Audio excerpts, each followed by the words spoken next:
Have you ever asked yourself the phrase, am I pretty enough? Am I pretty enough? Because I've asked myself that. Often I compare myself to other. I compare myself to other. I mean, often I compare myself to others a lot of times. Because what we see in social media are, beauty standards that, in constant motion, pagalaw-galaw siya, paiba-iba. If this is the trend, this is the beauty trend. If that is the standard of beauty, that is the standard of beauty currently. So, we will never be pretty enough for the society, for social media, for the internet. We will never be pretty enough. Why? Because lagi siyang pabago-bago. And we are just iisa lang tayo. And, celebrities, icons, models, kung makakasabay man sila, that is because they're privileged and, rich. Kung makakasabay man sila sa trends na sila mismo ang nagsimula or, came from the internet, it's because, they are not normal, ordinary people. So, you shouldn't compare yourselves to them because you are not in their level and they are not on your level. So, wag mo i-compare sarili mo sa isang Kylie Jenner na mayaman, na, sikat, may, parang ang lifestyle, ang net worth, mataas. Because, if you did, you'll never feel pretty enough. Because,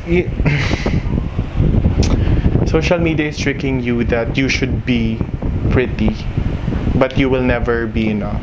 You can look pretty by, doing the trend, being, hindi ka outdated, like you are, socially relevant when you are following current social media trends. Belong ka doon, maganda ka doon because, you are pretty. And you fit the beauty standard currently.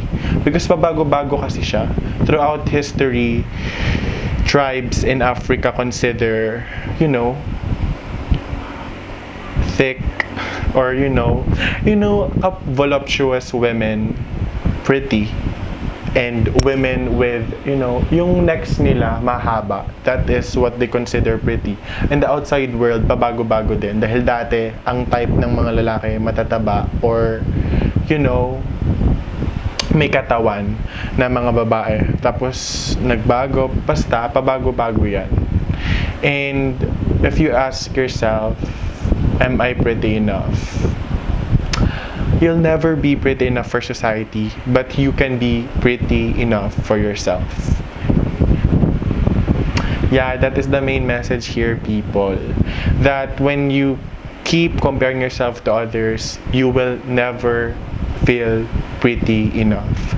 Because we humans, we take and take and take, demand and demand. And we,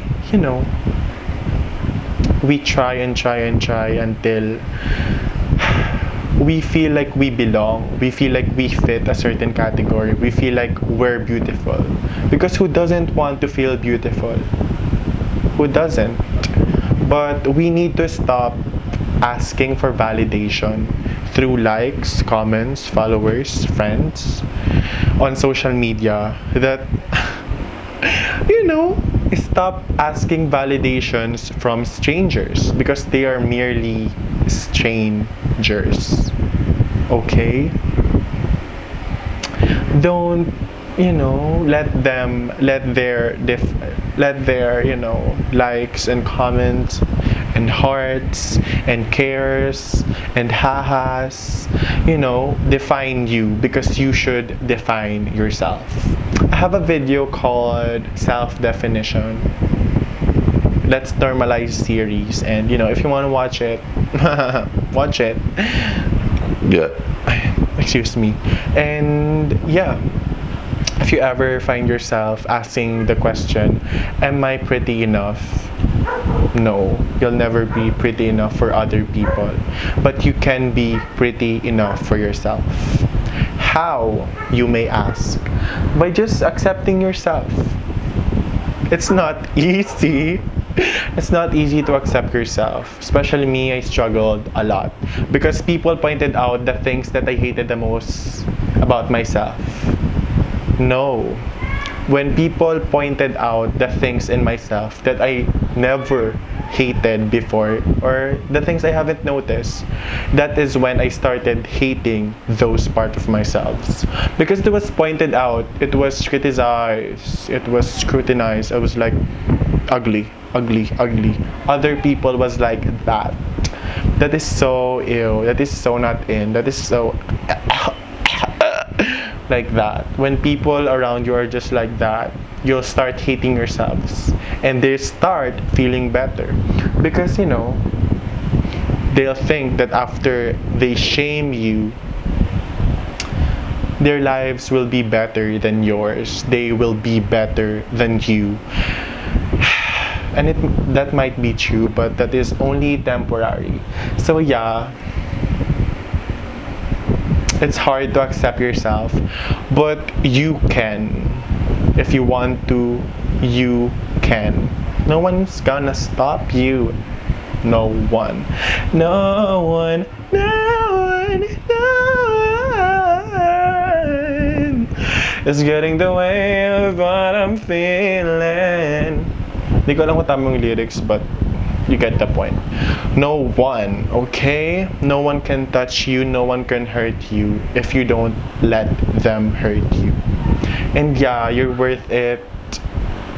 Know your value, and you are pretty enough if you seek